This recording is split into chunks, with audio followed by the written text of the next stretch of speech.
අයිබෝන් ඉතින් කොහොමද මම හිතන්නේ අපි ගිය සතියේ වීඩියෝ එකක් කරා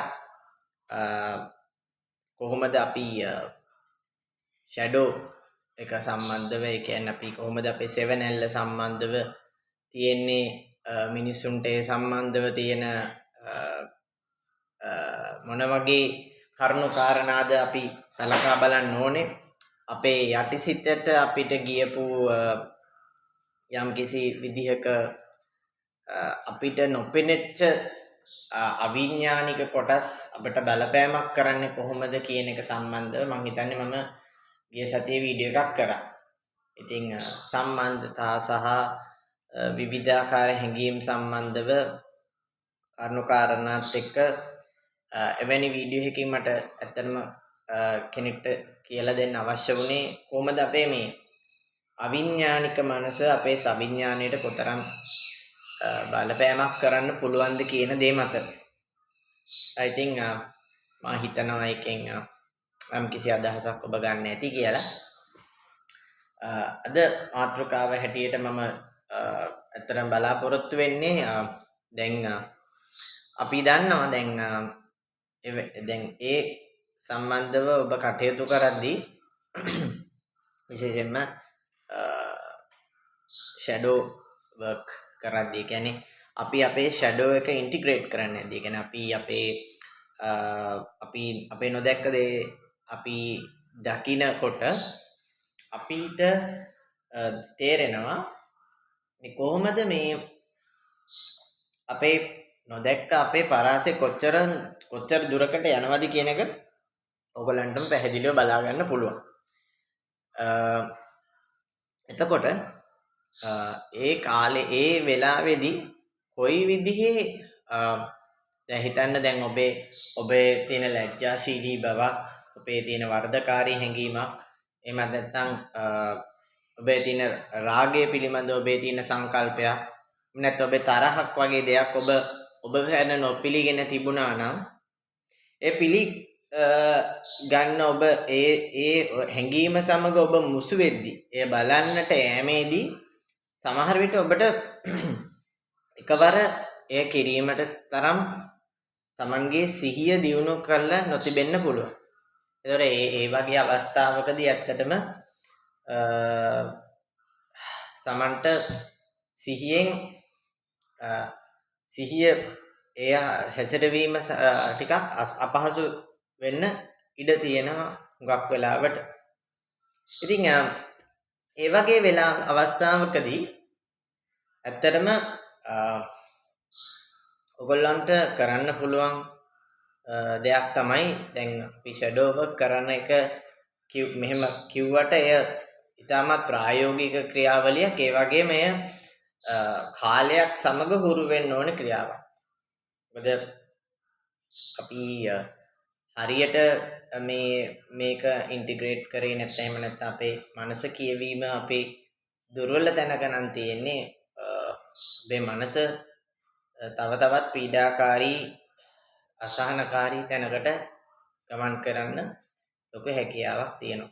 ඉතින් ඒ නිසා ඔබේ සැබෑ තත්ත්වය පිළිගද්දී සමහර විට ඔබට දරා ගැනීමට අපහසු ආකාරයේ මානසික අසහනයක් හැඟීමක් සමහර විට ශාරීරික වුණත් ඒ දැනෙන්න පුළුවන්. හරි අමාරු ගතියක්, මහන්සි ගතියක්, පපුව හිර කරනවා වගේ, ඇඟ රිදෙනවා, ඔළුව රිදෙනවා, ඒ වගේ ගතියක් එන්න පුළුවන්.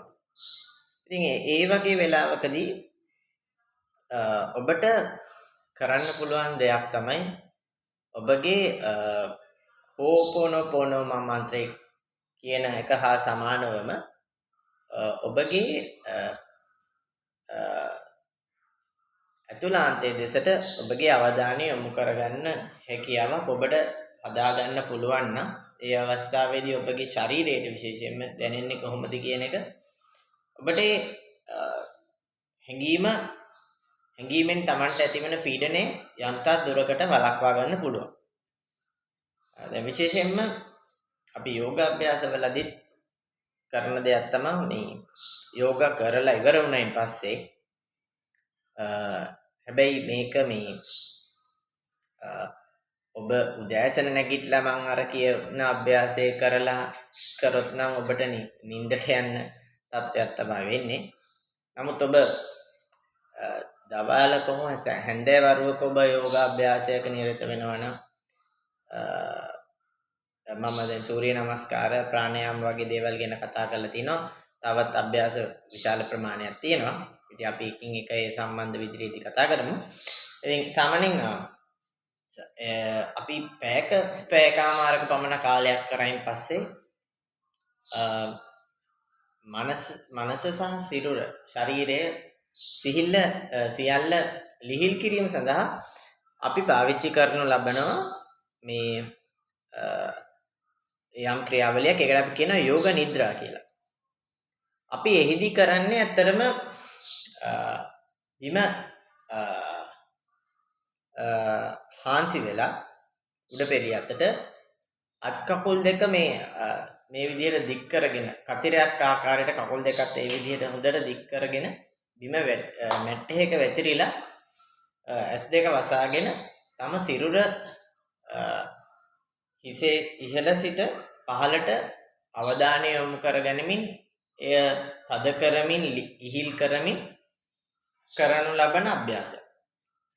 ඉතින් මේක මේ guided meditation එකක්. එහෙමත් නැත්නම් මේ කෙනෙක්ට කියන්න පුළුවන් මේ ඒක ඊටමත් හොඳින් ලතාවකට මෙන්න එය කෙනෙක්ට එකින් එකට මතක් කරමින් කරන්න පුළුවන්. එතකොට අපිට මුලින්ම හිස මුදුනට ඔබගේ අවධානය යොමු කරන්න. දැන් හිස හොඳින් තද කරන ලෙස හිතන්න.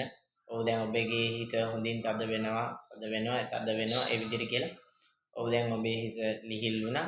මේ ආකාරයට හිසේ සිට දෙපතුල දක්වාම පාදාන්තය දක්වාම නලල S2 නාසය මුඛය කම්මුල් කන් පෙති ඔය විදිහට පහළටම යනකම් සියල්ල එකින් එක තද කරමින් ඉහිල් කරමින් යන විදිහේ අභ්‍යාසයක් කරන්න විදිහට ඔබ හිත යොමු කරාම බොහෝ අවස්ථාවකදී කෙනෙක්ට ඉතාමත්ම සැහැල්ලු ඉහිල් බවක් දැනෙනවා. ඉතින් සමහර වෙලාවට කෙනෙක්ට නිින්ද යාමට පවා මේදී හැකියාවක් තියෙනවා. ඉතින් ඒ යෝග නිද්‍රාවල එක් මූලික අවස්ථාවක් ඔබට විශාල ප්‍රශ්නයක් ගැටලුකාරී තත්ත්වයක් ඇති වුණාම එහි යම් කොටසක් ඔබට දැන් අපි කියමු ඕපෝනෝපෝනෝ කියන මන්ත්‍රය කරද්දිත් ඔබට හරි අපහසු ගතියක් දැනෙනවා නම් ඔබට පුළුවන් අර අමාරු අවස්ථාවකදී ඔබට පීඩන බයක් කනගාටුවක් දැඩි දුකක් රාගයක් ආතතියක් තරහක් තරහ රාගය වගේ හැඟීම් තමයි ඉතාමත්ම ප්‍රචණ්ඩ සහ පාලනය කිරීමට අපිට අමාරුයි කියලා හිතෙන හැඟීම්. ඒ වගේ අවස්ථාවකදී ඔබගේ හිසට අවධානය යොමු කිරීම, ඔබේ නළලට අවධානය යොමු කිරීම, එලෙස පහළට ක්‍රමක්‍රමයෙන් අවධානය යොමු කරගෙනමින් පැමිණීම. තමන්ගේ හැඟීම දැන් ඔබට තරහක් ආවම උදාහරණයකට මගේ තරහ මගේ හිස ඉහළට දැනෙන්නේ කොහොමද? මගේ නළලට දැනෙන්නේ කොහොමද? මගේ නාසයට දැනෙන්නේ කොහොමද? දැවිල්ලක් එනවද? කසනවද? ඒ වගේ. මගේ බෙල්ලට එය දැනෙන්නේ කොහොමද? එහෙම නැත්නම් මගේ පපුවට එය දැනෙන්නේ කොහොමද? ලෙස ඔබට ඔබගේ ශරීරය වෙතම අවධානය යොමු කරගන්න පුළුවන්. එතකොට ඒ තද වෙන විදිය, ඉහිල් වෙන විදිය අර යෝග නිද්‍රාවේදී අපි හිතලා කරන දේම මෙතනදිත් කරන්න පුළුවන්. එතකොට ඒ හරහා යම්කිසි මානසික ආස්වාසිල්ලක් ඇත්තරම ඔබට ලැබෙනවා. ඉතින් මේ දේ භාවනාවත් කරද්දී ෂැඩෝ වර්ක් කරද්දී ඔබට යම්කිසි අසහනකාරී දෙයක් දැනුණොත් ඔබට ඒ අවස්ථාවේදීම මේ සිදු කර එය මගහරවා ගන්න පුළුවන්. නමුත් එයින් తాවකාලිකව ඔබට දෙයක් සහනයක් ලැබුණත් මතක තබා යුතු කාරණාව තමයි ඔබේ සිහිය දියුණු කරමින් යද්දී සිහිය හොත තැනකට දියුණු වුණායින් පස්සේ ඔබගේම හැඟීම් ඔබට අපහසුයි කියන හැඟීම විනවිද දැකීමේ තරම් සිහියක් ඔබ තුළ දියුණු කර ගැනීම තුළින් ඔබට මේ අභ්‍යාස කරමින් අවශ්‍ය නැහැ. ඒ සිහිය තුළින්ම ඔබගේ